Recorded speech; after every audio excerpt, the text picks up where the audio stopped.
Joining me now is the president of the Economic Inclusion Group and Venezuelan native, Jorge Jraissati. Thank you so much for your time this morning. I've been eager to talk to you just because you are a Venezuelan native. This is obviously a celebratory moment for Venezuelans around the world. Can you give us some color just as to what this moment means and feels like to you?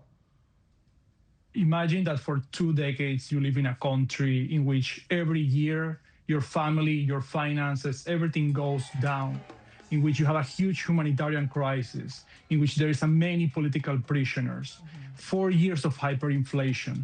This is what Venezuelans have been living for the past 2 decades. So when they wake up and when they see that Maduro, the main responsible of this crisis, is now in a New York jail, for many it's a sign of hope and optimism for the future. And as I mentioned off the top, you're from Venezuela, but currently living, correct me if I'm wrong, currently living in Spain, but you're live from Brussels this morning. Does this change anything for you? Would you go back to Venezuela after this? A lot of good things have to happen so that people like myself come back to Venezuela. Either people who have the professional skills to run a future government or to run future businesses, or people that want to do politics in Venezuela. A lot of things have to happen. But this is the first step, because Maduro is the source of the problem. Now there has to be way other decisions, there have to be negotiations, and eventually to have a free and fair country. Mm-hmm. And tell me this, because obviously we're playing all of the images of Venezuelans around the world. Here we go, dancing in the streets across the country.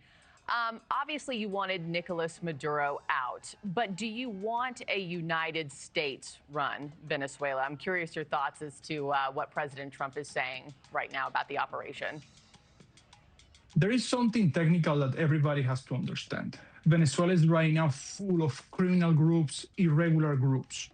So security is the most important that we need to guarantee in Venezuela. Without security, there is no economic development, there is no free elections. And the only country that can assure and guarantee security is right now the US. That's why I really believe that the US involvement is essential. Otherwise, it is a fantasy to think about a transition in Venezuela. And tell me about, you're also the president, as I mentioned off the top, of the Economic Inclusion Group. You advise policymakers and business leaders on economic policy, financial policy. If political change holds in Venezuela, what economic reforms would you like to see happen that would actually make a difference in the lives of everyday Venezuelans back at home? In Venezuela right now, we have a devastated economy. Just to put you in perspective, 80% of people are in poverty, 50% of people are in extreme poverty. As your previous guest was mentioning, production of oil is down by 70% in the past 2 decades. So what kind of reforms do we need in Venezuela? First of all, we need security. We need security to safeguard all the investments being done in Venezuela, to safeguard all the personnel, to safeguard the reformers in the future. We need liberalization of the economy. We need free markets. We need free trade. We need a sound monetary policy. We cannot live in a context of hyperinflation anymore. We cannot live in a context in which to do trade, you have to pay bribes, in which price controls are throughout the economy. So you really need to bring back economic freedom to the country. Thank you for watching. Subscribe below and download our NewsNation app right now on your phone, and you will get fact-based, unbiased news for all Americans.